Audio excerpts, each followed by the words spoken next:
Welcome back to the show, everyone. Today we're tackling a topic that makes a lot of people squirm bugs.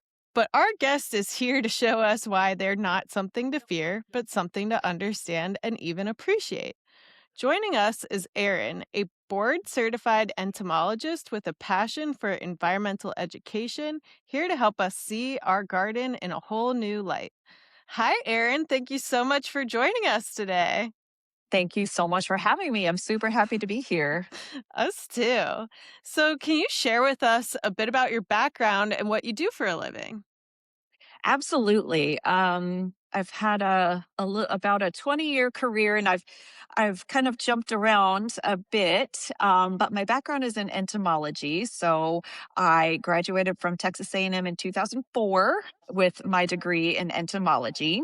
And since then, I've had quite an experience with having an entomology degree. Back in 2004, it was a very little known field, I guess, and so many people didn't. I mean, when I first started going to A&M, I didn't know what entomology meant. I had to actually walk around and ask several people because I was interested in taking a class.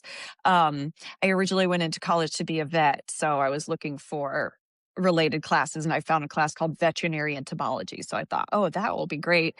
But what's entomology? I recognize veterinary, but since then, I mean, my mind has just been exploding with new information, and it's just a constant learning process, and it's just so much fun. So, um, after I graduated, I went on to the Cockrell Butterfly Center and the Houston Museum of Natural Science, which is just a wonderful place for someone with an entomology degree.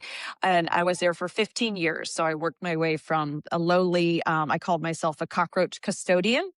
I literally cleaned up after cockroaches. I mean, I did a lot of things. I was the insect zoo manager, but it's a kind of a humbling experience when you're literally cleaning up after things that most people just smush, and you're like, I got to keep these things alive. Not only that, of course, exotic insects, walk insects, beetles, tarantulas, praying mantids. I mean, all sorts of really interesting stuff. So, and then I worked my way up to the director of the Cockrell Butterfly Center. And since then, I was there. I went to the Museum of Natural Science in Sugar Land. I've been at the Houston Botanic Garden, and now here I am at Enchanted Forest Nursery, which is one of my favorite places on earth. So I'm happy to be here. So yeah, all along the way, insects have been a big part of what I do and what I teach about. I Plants kind of joined the pack when I became the director of the Butterfly Center because I really had to expand my knowledge of our conservatory and the plants that are in there. I had to do a lot of tours because before that, all I knew about plants was that they were food for my bugs. So it's been a huge kind of learning journey about plants themselves and how they are a whole thing in of themselves. They have their own attributes and good things about them besides just being food. And so yeah, here I am now, selling plants, and it's all about plants, still insects, but a lot. I'm an avid gardener now, and the garden is my favorite place to be. That's incredible. And I feel like a lot of people feel that way too, and are starting to appreciate gradually the importance of having movement in the garden. I was up in Pennsylvania visiting my family a couple of weeks ago, and I was like, oh my gosh, it's like Snow White lives here. There were just so many birds and different beautiful insects, and I saw chipmunks and, squirrels and bunnies, and it was really cool, and I could see how that pays off in the garden, in terms of having a very lush, healthy looking space to grow things. So Absolutely. was there a turning point that led you to where you are today with Enchanted Forest? And can you share a little bit about that for people who want to get into a career similar to yours? Yeah, absolutely. So I was at the Cockrell Butterfly Center. I was really enjoying, my career there, but COVID really was, the kind of thing that spurred a lot of change in my life.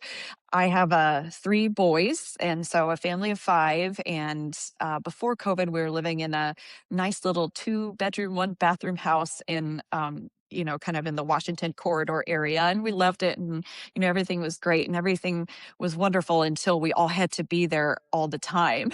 Instead of going off to work and going off to school, when we're all working from home and schooling from home, a two-bedroom house for a family of five becomes a little too snug. So we moved out to the Sugarland area in Fort Bend County. And so with that, I got the opportunity to, I guess I was given the opportunity to start a nature program at the Museum of Natural Science in Sugarland. They kind of saw my move as, beneficial to that museum. And so I went and I went from, again, being solely focused on insects in the butterfly center to a nature program where I was teaching adults and families and kids. I was doing programs for all ages and, about all aspects of nature, including gardening. And then all of a sudden I had a garden that I was in charge of at work. And so that was a huge learning experience for me because I've been dabbling in gardening at that point, but I hadn't done a ton myself. And so again, I just felt like, my brain grew like this much more with all the things that I learned and, was kind of making myself learn so that I could then teach it. Unfortunately, that program didn't really pan out. And so I found myself at that point like, wow, I'm having to part ways and find something else to do. So I, kind of leaning on my love for environmental education, I found a position at the Houston Botanic Garden, and I thought, well, this is a whole nature program right here. So this is, I kind of easily transitioned into that, and again, just diving deeper into the world of plants. And I was there for 4 years, but I felt that I just needed to be closer to home. My kids, I've got one in going into high school. I've got one in elementary. I've got so real busy on the home front. So I just needed something a little bit easier, a little bit closer to home. And, I found something at the Enchanted Forest. So I'm in charge of, again, their programming and education and everything like that. But I also get to be out with the plants and I'm in charge of the herb section. So I get to get that taste of, kind of nursery management. And it's awesome. So yeah, COVID really shook things up as it did for everybody, but it pushed me way farther into the world of plants than my trajectory was. And I couldn't be happier about that. So, Yeah, and it's so beautiful over there. That's just such a lovely place to go into work, and it's really mhm. healing in many different ways. And to be able to help with the great education portion of it, that's just really going to make a big impact on a lot of people. And so, speaking of a lot of people, I think there's an unsettled reaction whenever people see insects in the garden.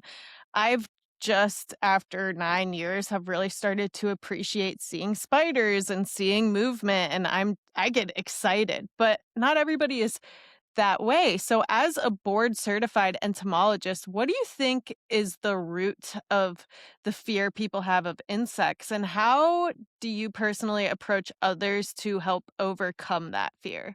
Mhm.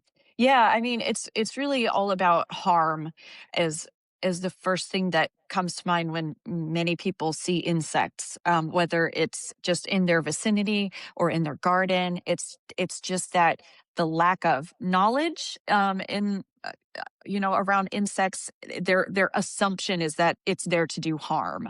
And so there's a lot of phobias around insects. And yes, plenty of them have a sting or, have fangs or, whatever. So there are some things to fear, but I've just found that just the lack of knowledge just leads to people to kind of keep going down that road. They see, it's a mosquito, it's a wasp, it's an ant, it's here to harm me. Or if it's not here to harm me, it's here to harm my plants, my precious plants, my garden. If there are insects here, they're evil. They must be here to just destroy all my hard work. So all of that just leads to yeah, panic, and people just not wanting to do. And honestly, the best thing is just to teach people. And the easiest way to teach people is to relate them. And so, or, kind of, I guess the most, what works the best is just to relate people to insects and let them know how similar they are to us, and that they have some of the same struggles. And so a particular thing that I like to use, especially with adults, is, referring to solitary bees and wasps and things like that as single moms. They're single moms. They're on their own. They're out there trying to care for their babies. They don't want to get in a fight with you. They don't want to sting you because something happens to them. No one is going to be there to take care of their babies. So just like, kind of simple things like that. And I just see lots of light bulbs going off in people's heads.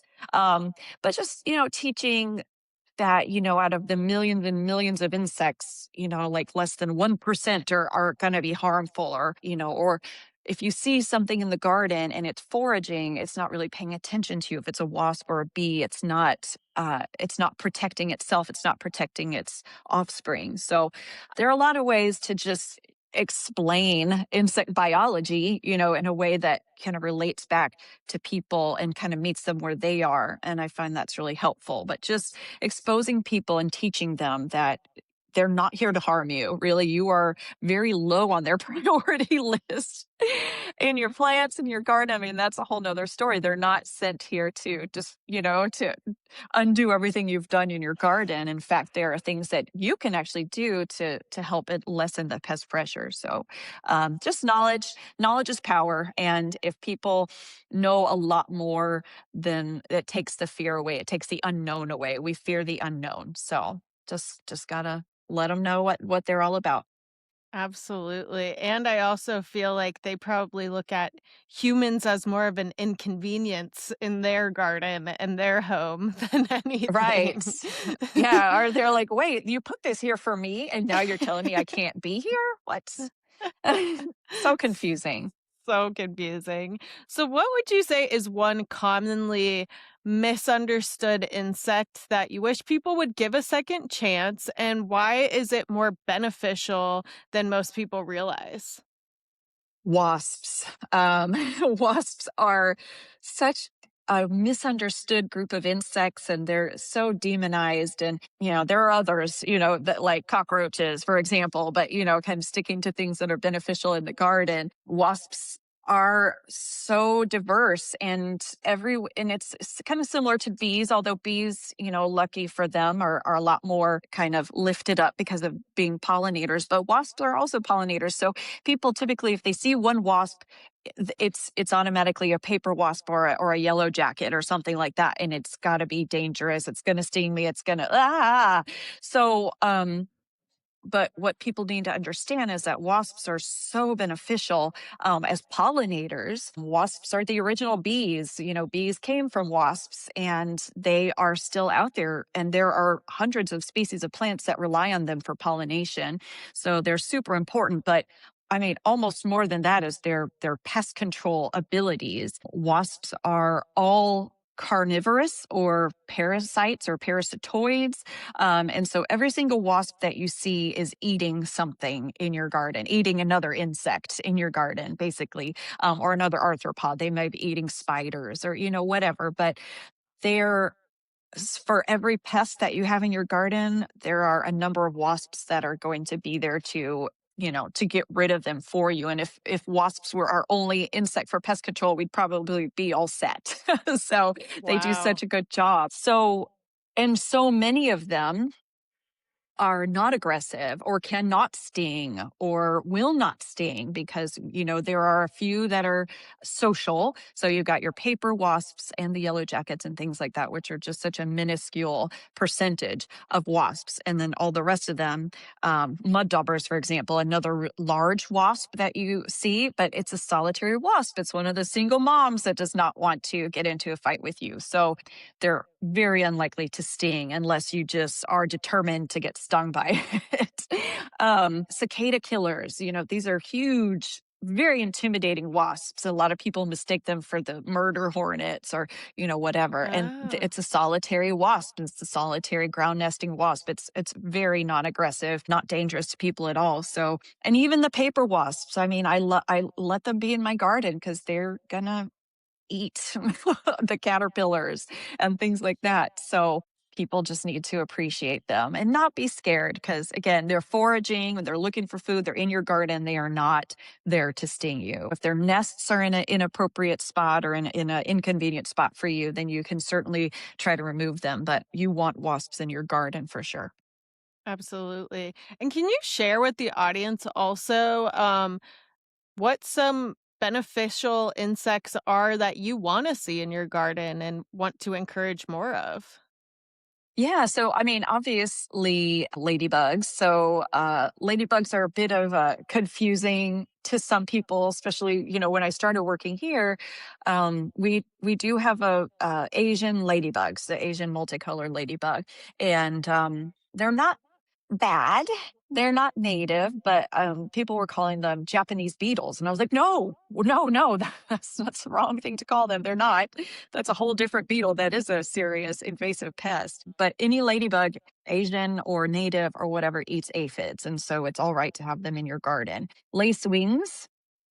So, I mean, we don't notice the lacewing adults as much. I mean, but, lacewing larvae are these little weird looking things with big kind of pincher looking mandibles coming out of their face. And so they can look a little bit scary, but they're great. Syrphid fly larvae are another one that looks like a weird slug. I mean, it's a maggot. I remember the first time I saw one, I thought, what is that? But they eat aphids. I mean, I've really you want to have all the insects in your garden because it doesn't work any other way. And so even aphids, you want to have them in your garden at some point because they're going to bring the ladybugs, excuse me, and the other beneficial insects are going to bring the predators. So they're the best bait you can get. So I mean, yeah, everything.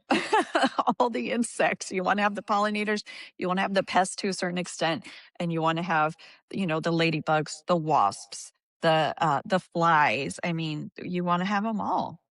Wow. Yeah, you're making me feel a little bit better about this aphid situation I was just dealing with. So thank you. So you work at a nursery where people are actively choosing plants for their spaces. What are the most important things a homeowner should consider when selecting plants to support beneficial insects? Well, really native. I mean, you can't overstate the importance of native plants. And I think it can be frustrating for some people, like, but what I don't want all you don't have to have all native plants. I'm not a Mhm. nativist, and I would never tell someone that you should not have any exotic plants in your landscape. But it is 100% true that our native insects have evolved alongside native plants. And so the very best thing that you can have in your garden to support native pollinator or native beneficial insect populations are those native plants. And that goes for everything from the bees to the dragonflies and the lightning bugs. I mean, all of them benefit from the presence, even if they're not feeding on those native plants, they benefit from the presence of those native plants because native plants are going to bring in the largest number and diversity of insects, of native insects. So just choose 5 native plants. If you have none, just, look up a few different native plants and, check out their benefits or how beautiful they can be. Because it's still kind of one of those things, well, I don't want to have a weedy or wild or unkempt looking garden, but you certainly don't have to because the native plants that we sell are, cultivated varieties that are meant to stay shorter or, not get as tall or, just their leaves are a little more attractive. They've done a lot to these plants to try to make them appealing to gardeners. So yeah, native plants is just the number one thing that you can add. Yeah.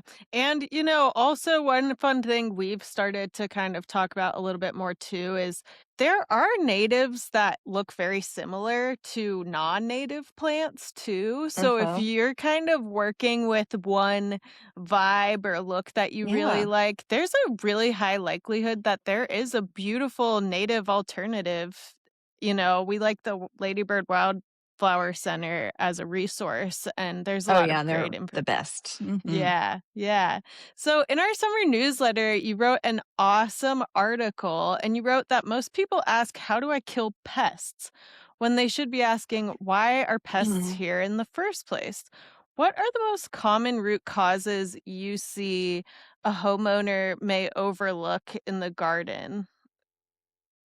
Water is a big one, and it's amazing since I've worked here. I never it's just overwatering, the amount of people and I mean, even myself, started thinking about all these things, like, I overwatered? Like, no way. So, um, it's just almost like clockwork. People come in and they're like, "Oh, we've got this problem, over watering problem, watering problem." So there's you don't have to have a green thumb per se, but just knowing about the needs of your plants and understanding that there's a lot of information on the internet, but it's not all going to be applicable to your situation. And you really just have to learn to use your five senses and everything when trying to determine how much to water and when. And it depends on so many things, right? So getting your watering down is a really big deal because wet roots and suffocating roots and things like that lead to a lot of stress, a lot of problems, and here come the bugs.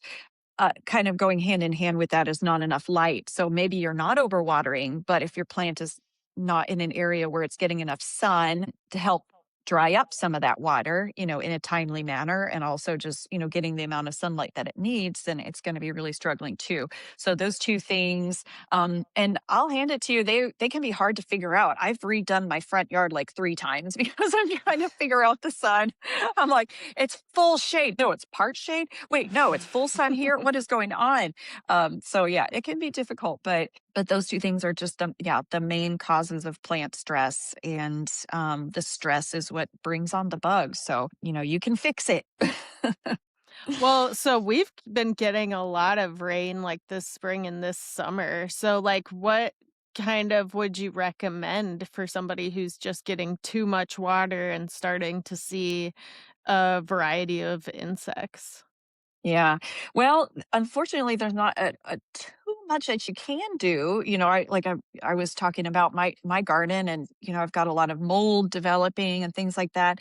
The best thing that you can do is just to go in and prune, prune, prune, Mm. prune. So, Yeah, yeah. if you don't have good airflow down in your garden or between your plants, this is a good time to go. And if you have any, lower branches or stems or things like that that you can remove. Just anything you can do to open up space down there to allow airflow will be very, very helpful. It will, in many ways, give the plants room to breathe, also open up some of the space on that soil there to allow water to evaporate, and not kind of get trapped as humidity amongst all of the leaves and things. So it's just a very uh, difficult climate to garden in, and it changes every year. And so, I mean, all you can do is kind of roll with it. A lot of things I see online are like, "Oh, you don't want to have any soil showing. You want to plant densely for the summer heat. Because it'll help."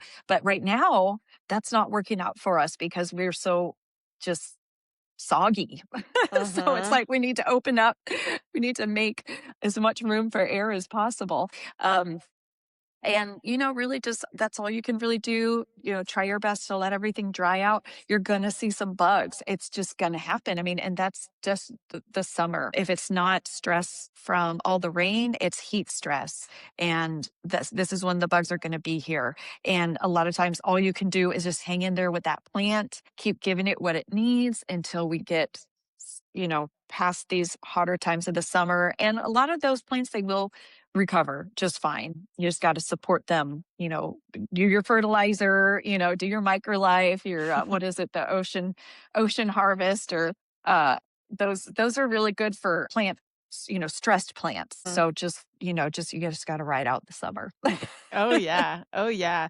So we've been, talking about the bricks method a lot around here lately. So could you briefly explain what the bricks method is, how somebody might measure it at home, and what it has to do with insects in our gardens?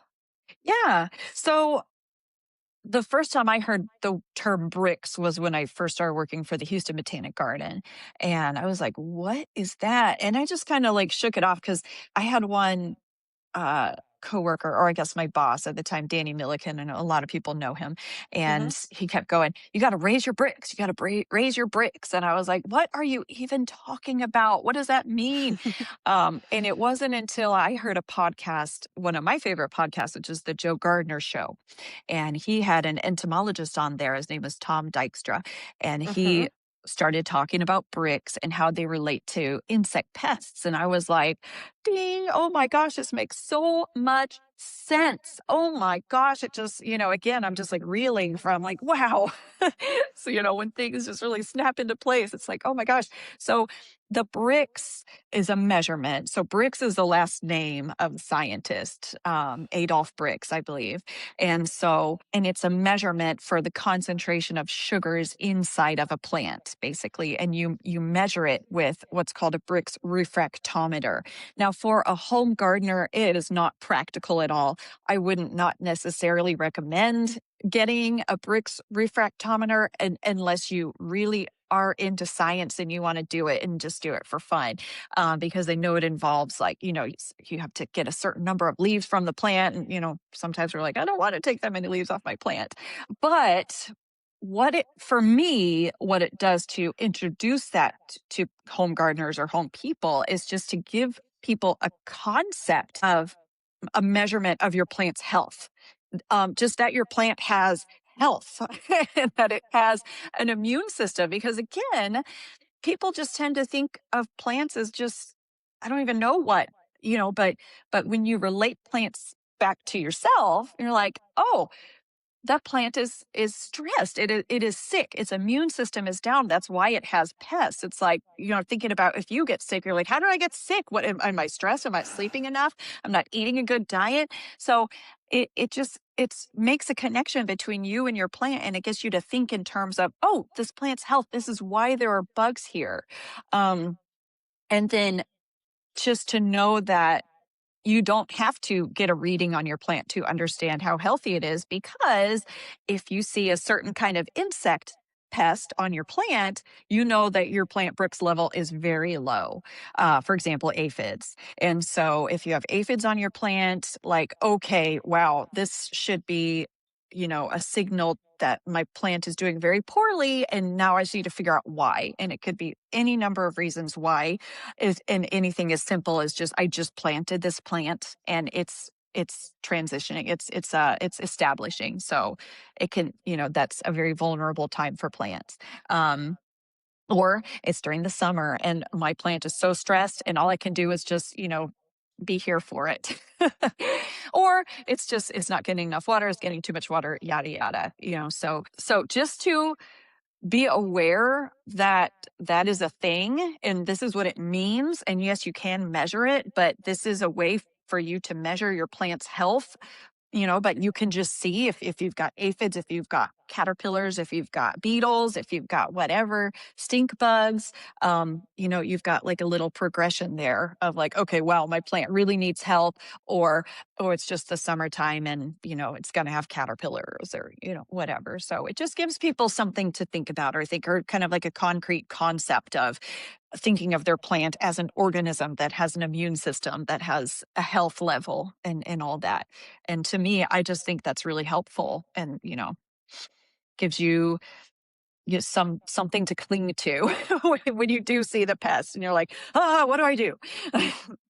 Yeah, absolutely. And definitely our plants are totally living organisms. So I like your comparison between human health and seeing insects and that kind of thing. I think that's really what resonates well and makes a ton of sense.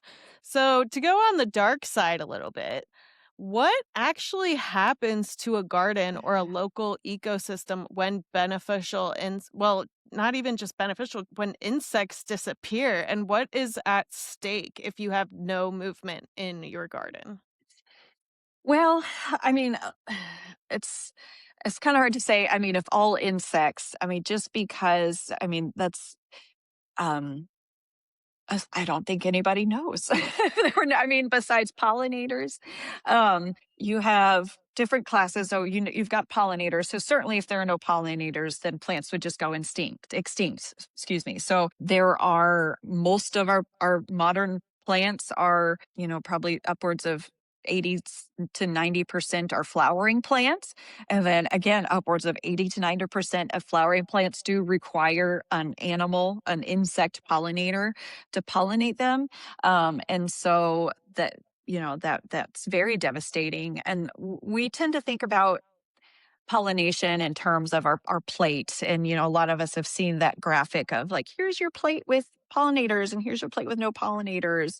Um, but I mean, we rely on plants for so much more than just our plate. So if plants start going extinct, then we're going to run into a whole lot of issues. And then of course you have your plant pests and you have your predatory insects. Also there's decomposers. So I mean, yeah, you could, if you lose decomposers, they're again building the soil, breaking down organic matter, they're recycling, there are trash guys, um they're doing a whole lot in terms of cleaning up a lot of rotten, gross stuff and, returning it to build the soil and adding organic matter to the soil, which the plants need, of course, again. So if that went away, plants would have a really hard time. And then your plant pests, of course, we think, well, if they were gone, that would be great, right? Yeah. But maybe not. I mean, they are the reason why plants have evolved, continued to progress and evolve and improve, and they're still here today because attacks from herbivores and predators, cause these chemical reactions in plants.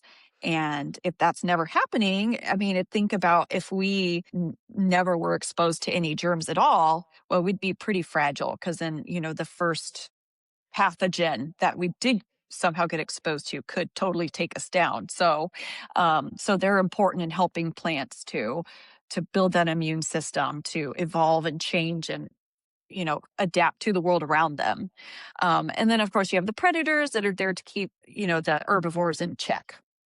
And so, I mean, let's just say if you did take away the beneficial insects, the predators, well, then we would have a problem. I mean, right now I say if you have aphids, if you have mealybugs, if you have scale or whatever, it's not going to kill your plant.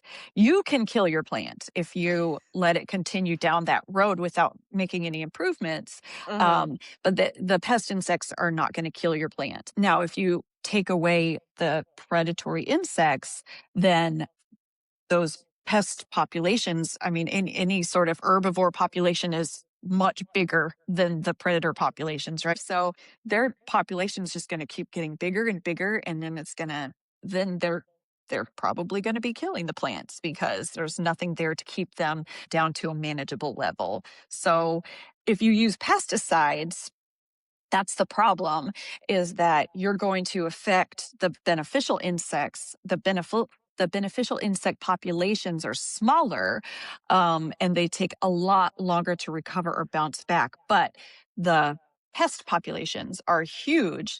They're adaptable and they're going to bounce back very quickly. So then you're going to be in a cycle where you don't have any pest control allies out there. You are the only pest control, and that's not somewhere you want to be because that's not that you're not it's a losing battle. Oh, yeah, and it was, like, so funny you say all this because the other day I was just, like, walking down the street. I live right downtown, and I saw a cockroach, and I Googled. I was like, "There's no way cockroaches contribute anything positive to Oh, they sure society," do. Oh and my I'm gosh. blown away. Can you briefly just touch on, like, how cockroaches are, like, good guys? Cockroaches are a huge part of the Earth's cleanup crew.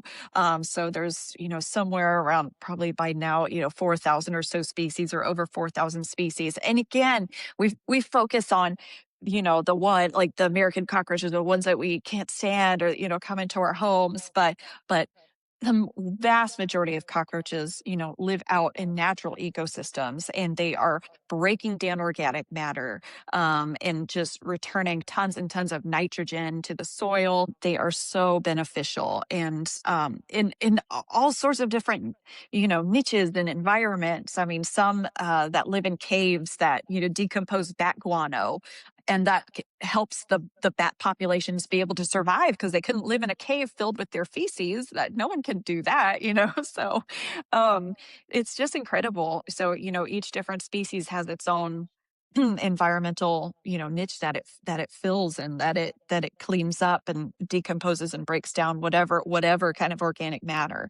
Unfortunately for some of us, they like to do that in our homes, but that again, that's like, less than 1% of cockroaches, or 12 species of cockroaches that can be considered pests, where all the other thousands and thousands are, not only beneficial, they've got some really cool, life histories and stories. And I used to do, of course, insect outreach and talk a lot about these cockroaches and different species. And there's all kinds of, ones that mimic, colorful beetles. They're so cool. I really love them.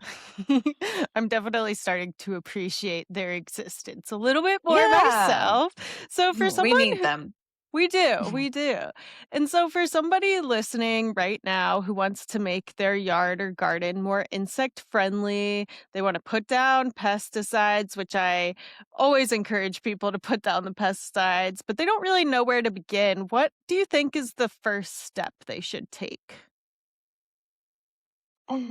Not to repeat myself, I don't want to go back to that. We already talked about native plants, but just add flowers. Okay. Um, Flowers are just, like they bring in the pollinators, they bring in they bring in everything. You're really just helping create a fully functioning environment by adding more and more flowers. Um, but I mean, there's so much more to it. It's hard to think of just one thing. If I was a new homeowner and I had like a blank slate, in front of me, these are the things that I would do. I would focus on flowering plants, but I would make that garden into an ecosystem. And you can do it in an attractive way, but it's all about layers. And so, you want to have like similar layers that you would find in any kind of environment. So you're going to have taller plants, you want to have your shrubs, you want to have your grasses. Clumping native grasses are great. They're very ornamental. They give like a nice, so they give really good interest to the garden, but they also fulfill, a lot of ecological um, interests, I guess. They're adding shelter, they're nesting material for birds. I mean, there's just some of them produce seeds that are food for birds. So those are great to add. You want to have ground cover in there, and then, you're flowering plants. So you want to have a lot of diversity, but also a lot of complexity in that little garden. So again, different growth habits, different textures, and all of these things, play really well into design too. So those are the things that you want to have when you're designing a garden. So it all kind of works out. But yeah, I would just be adding in diversity, because, diversity creates biodiversity. So Yeah. it's really hard to think of like, yeah, one thing. But if you structure things in that way, because it's not like you can just throw down a whole bunch of the same flower. It looks nice. And you might attract some pollinators. You probably will, but you're going to get a lot more bang out of your out of your buck if you mix it up and have, because everything can benefit. The pollinators, the beneficial insects, the birds, all of those things can find, again, places to hide, food to eat, places to raise their young. That's kind of what they're all looking for. So if you've got like a nice, tidy, little garden with all these little annual flowers or something, it might look pretty, but you want to mix things up, Yeah, and that'll be absolutely. more fun for you too. Yeah, and learning new ways to manage plants and take care of things. It's really awesome. And we are entering the dog days of summer now. What specific changes do you think people should watch out for in their garden as temperatures rise? And how does the stress of heat factor into pest problems? Yeah, so kind of as we were talking about, heat is stressful for all of us, Mhm. and it causes people to stay indoors more.